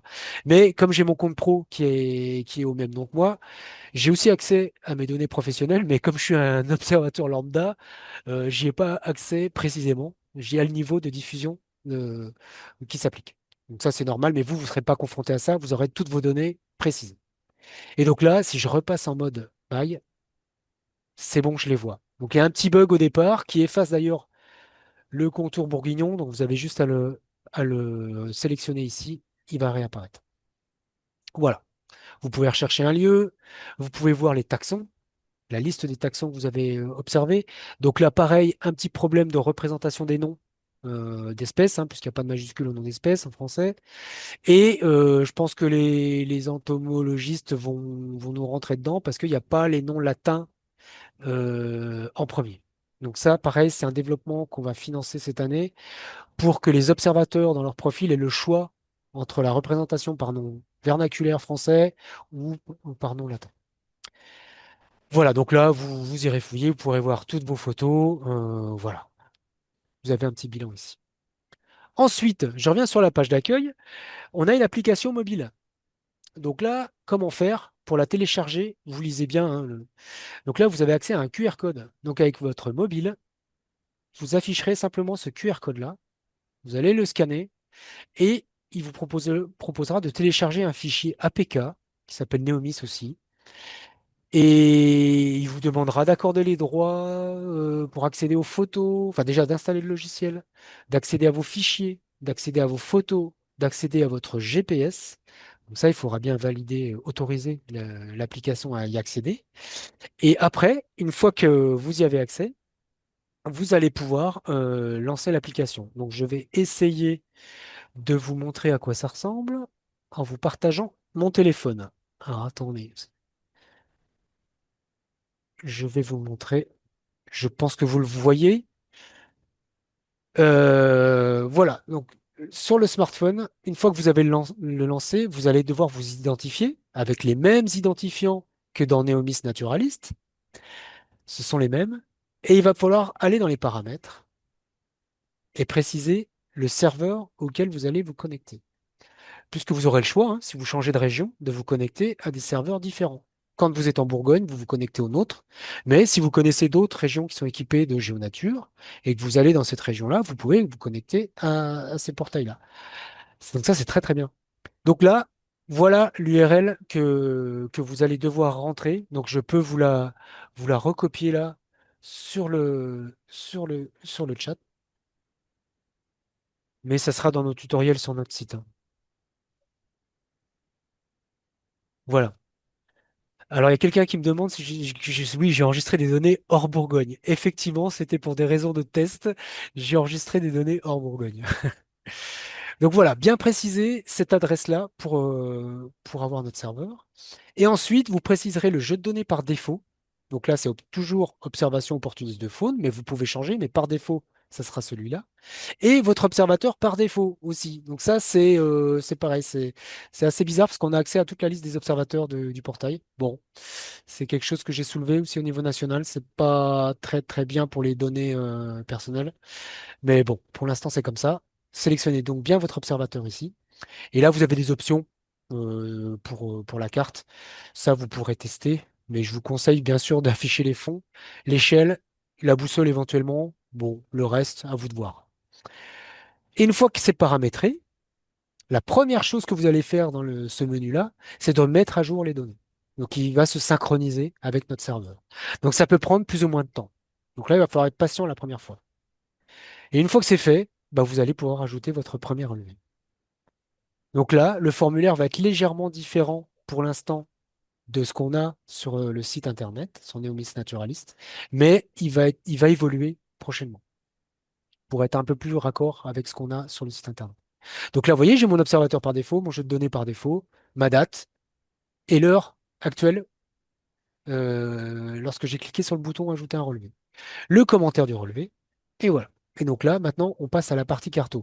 Alors là, je n'ai pas activé mon GPS. Voilà, je vais l'activer. Mais comme je suis à l'intérieur, je pense qu'il va avoir du mal à me géolocaliser. Mais vous cliquez sur ce petit bouton là. Ah bah si, il y arrive. C'est formidable.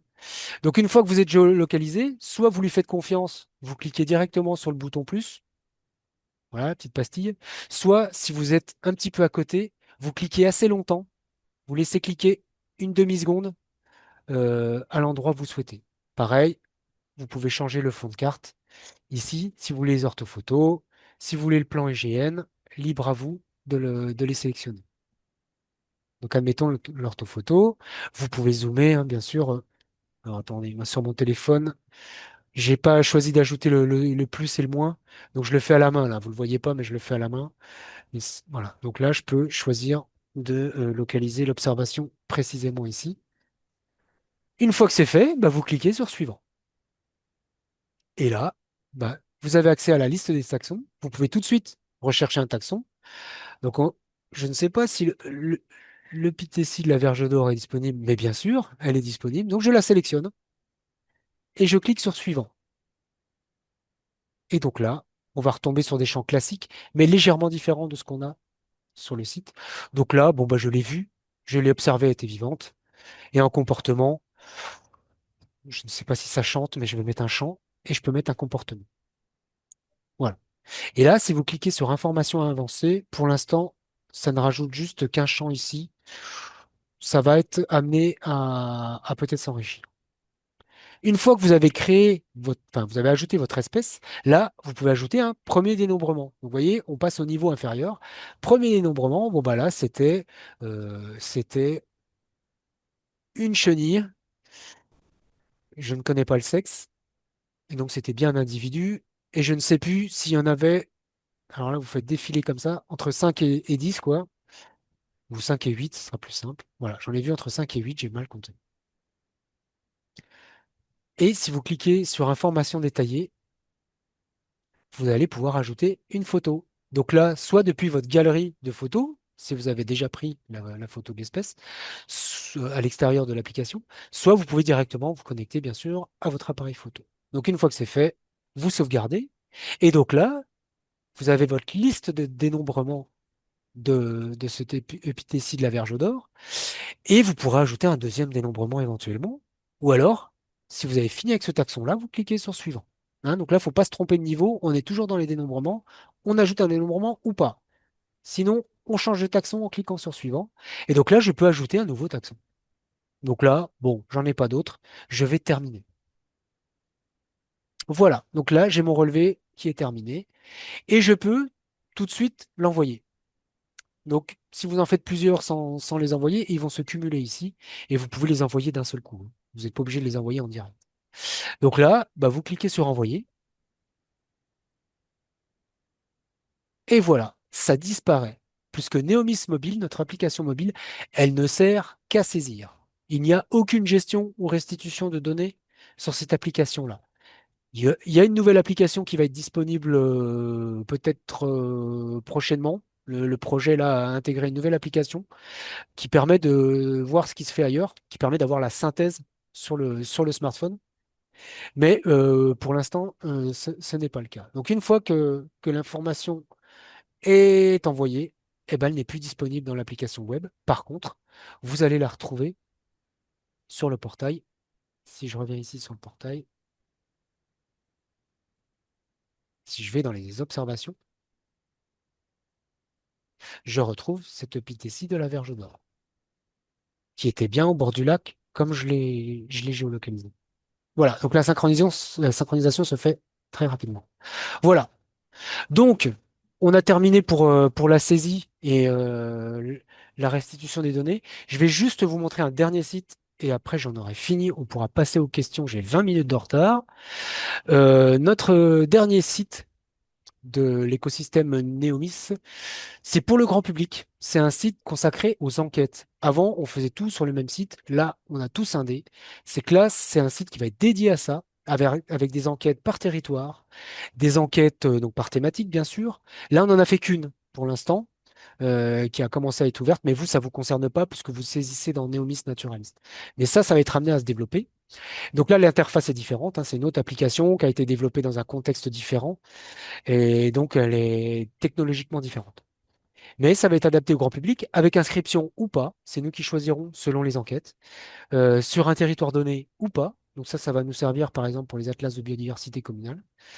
Et ça va nous permettre après d'intégrer les données à la synthèse de Neomis Naturalist et ensuite au portail Neomis Atlas. Voilà. Donc j'en ai fini. Vous pouvez brancher votre micro pour si vous avez des questions ou on peut débattre sur le chat. Mais je ne sais plus comment départager mon écran.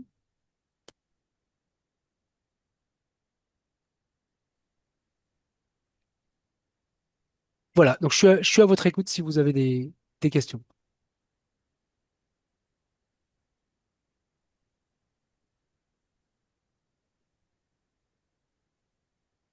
Voilà, donc j'ai répondu à la question de Benoît sur le nom du serveur. Donc ça sera dans nos tutoriels. Euh, alors, est-ce qu'on peut ajouter qu'un seul média par observation? Non, on peut en mettre bien sûr plusieurs, hein. On n'est pas limité, hein. Il y a une limitation de taille, hein, parce que bon, pour les vidéos, je veux pas qu'il y ait des vidéos non plus trop lourdes. Alors, Euh, j'avais oui, juste, excuse-moi, j'avais juste répondu en disant qu'il faut pas oublier de les valider à chaque média qu'on met. Il faut pas oublier de le valider, ah oui, sinon à la fin, bah il y en a qu'un, il y a que celui qu'on aura validé qui sera pris. tout à Je sais fait. je sais pas si c'est clair, mais Oui, oui, tout à fait. Il faut valider chaque média pour qu'il soit téléversé sur le serveur. Ouais, tout à fait. Ouais. Et il y a Christian Voisin qui demande si on peut mettre une espèce inconnue. Alors dans ces cas-là, non. Vous pouvez par exemple mettre une famille ou un ordre quand vous ajoutez euh, un taxon. Vous voyez toujours mon écran? oui, oui. Ok. Donc là, bah, là, je vais me connecter sur mon compte professionnel. Oui, parce que en particulier pour les insectes, c'est pas toujours évident, quoi, de Bien sûr. savoir. Donc là, quand vous êtes, donc là, vous voyez le menu. Moi, j'ai des permissions différentes, hein, j'ai tous les droits. Donc j'ai beaucoup d'options auxquelles vous n'avez pas accès. Donc quand on ajoute un relevé, donc là, je me sers d'un site favori pour aller plus vite. Voilà, le jeu de données en observation opportuniste de faune, c'était très précis. OK.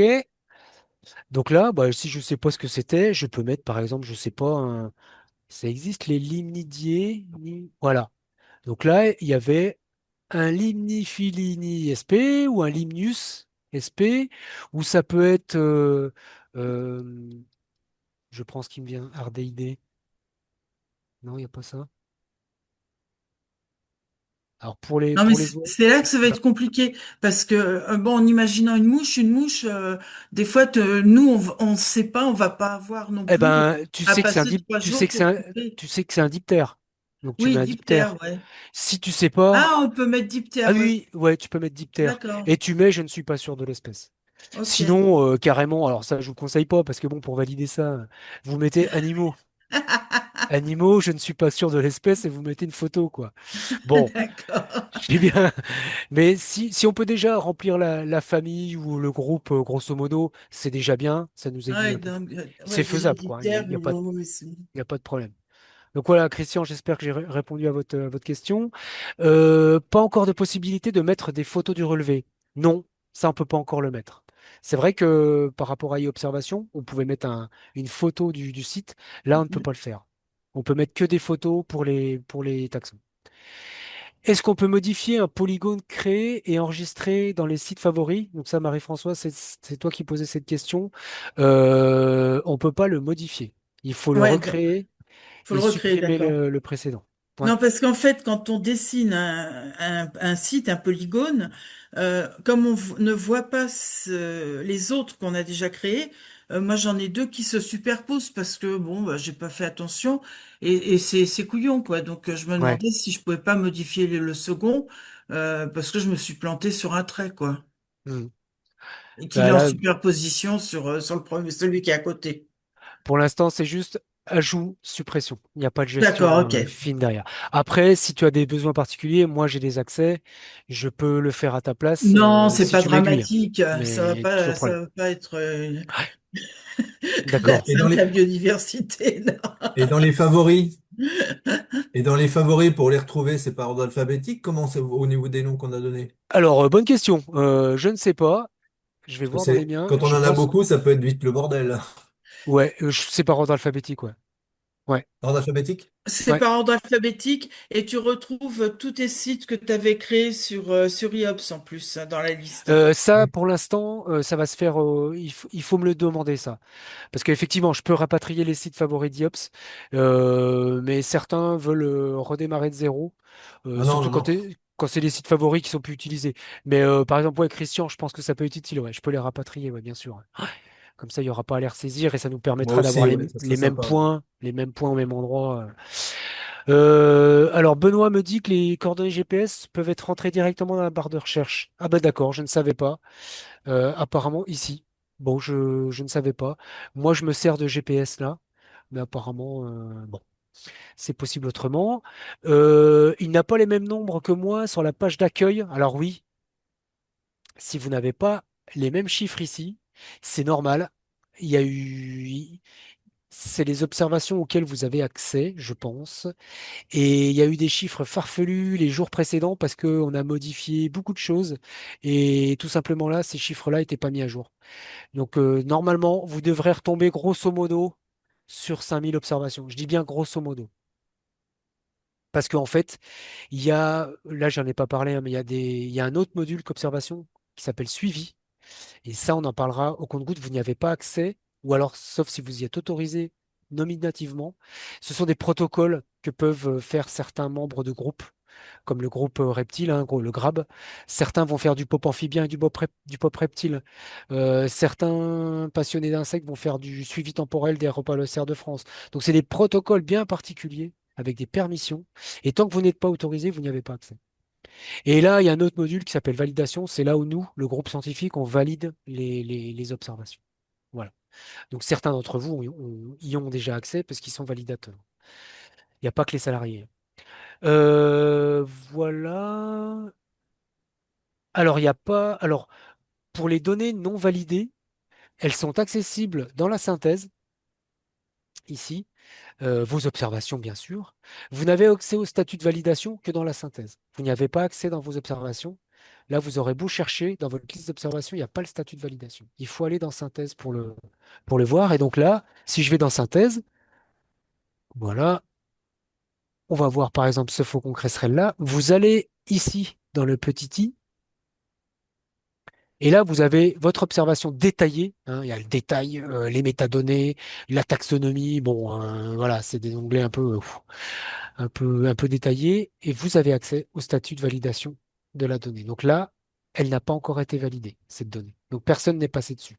Et vous verrez aussi, et vous recevrez par mail, hein, de toute façon, dès qu'on a des remarques à vous faire, ça sera archivé ici. Vous recevrez un mail et en plus tout l'historique des discussions seront affichés ici. C'est quand il y a des doutes, hein, sur l'identification, tout simplement. Voilà. Et donc sur le site Atlas, par contre, là, il n'y a que les données validées, hein. Il n'y a aucune donnée. D'accord. Donc les données qu'on n'a pas examinées encore, effectivement, elles n'y sont pas. Donc si on a du retard dans la validation, elles n'y seront pas. Ce qui peut arriver à certaines périodes, là au printemps, on va être plus sur le terrain. Il y en a déjà, hein, des collègues qui sont sur le terrain. Ils n'ont pas le temps de valider. Donc des fois, il faut attendre quelques semaines ou quelques mois, le temps qu'ils le fassent. Et sur certains groupes, ça peut être plus long. Voilà, bah j'ai fait le tour des questions écrites, je Non, crois. il y en a une j'aimerais bien aussi la réponse. Quid de nos anciennes données quand IOPS sera clôturé d'ici un mois? Est-ce qu'on pourra toujours les retrouver comme avant sur IOPS?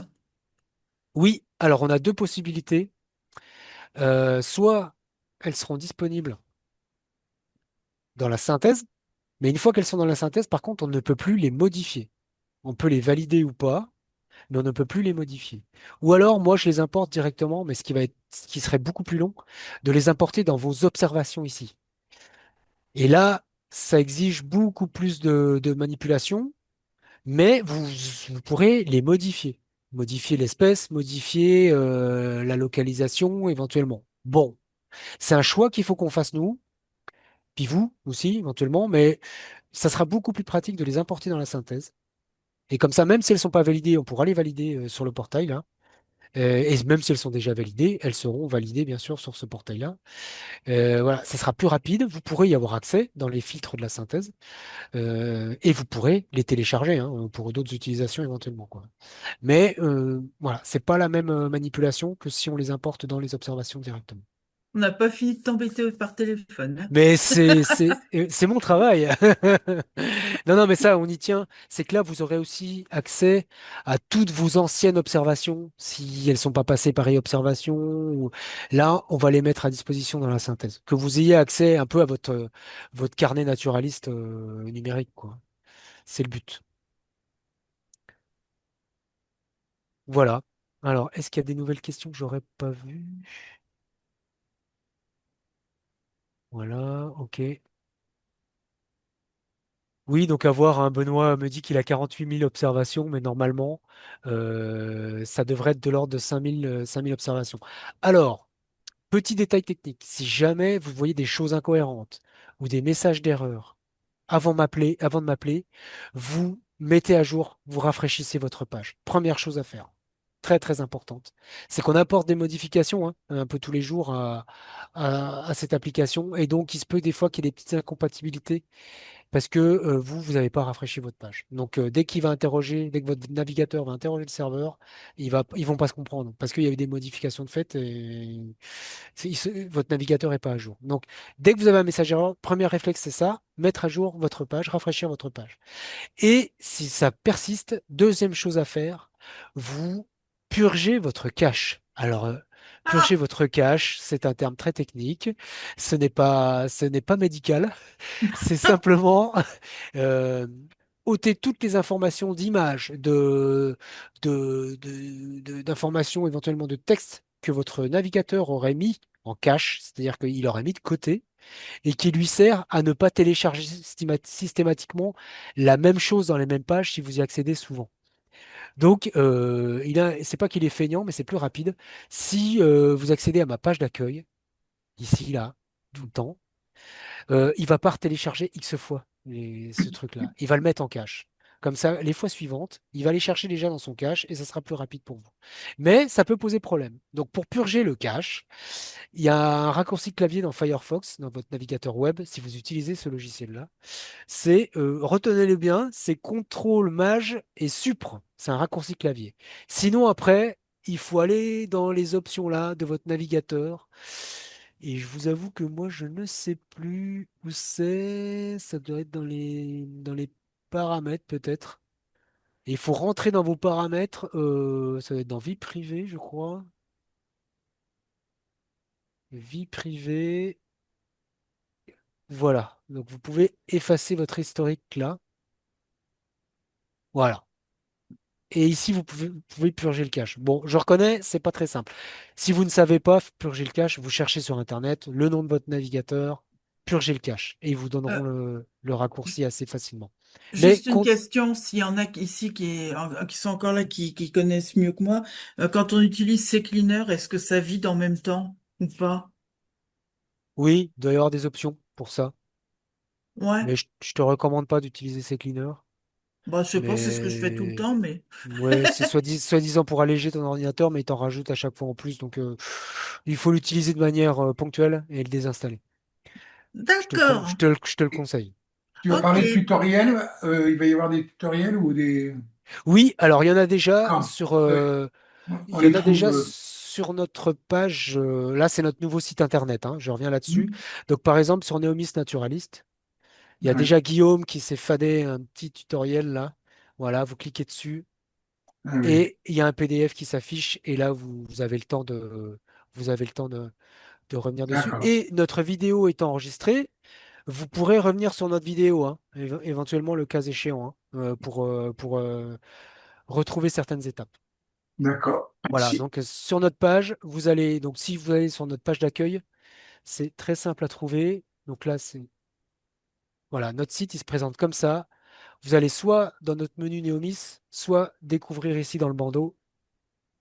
Mm. Mhm. Voilà.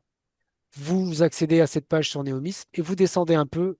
Et là, chaque outil a son lien vers la page et le tutoriel. Donc, si c'est Neomis Naturalis, je vous l'ai montré. Si c'est Neomis Atlas, il y a un accès à la page de Neomis Atlas ou l'accès au tutoriel. D'accord. Voilà. Merci. Voilà, c'est ça. Donc là, c'est ça. Donc, vos observations sur e-observation, vous pouvez encore saisir pendant un mois. Elles seront toujours stockées, hein. Après, moi, je fais la bascule, hein. Elles ne seront pas supprimées de ce portail-là, hein, mais vous n'y aurez plus accès.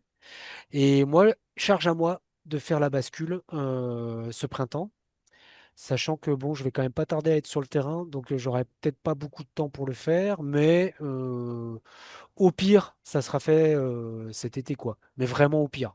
Pour les observateurs réguliers, je vais quand même essayer de le faire assez rapidement, quoi. Voilà. Mais ne soyez pas effrayés par le site devenant accessible. Voilà. Eh ben, je crois Merci. que j'ai fait le tour. Vous pouvez aller manger, digérer toutes les informations.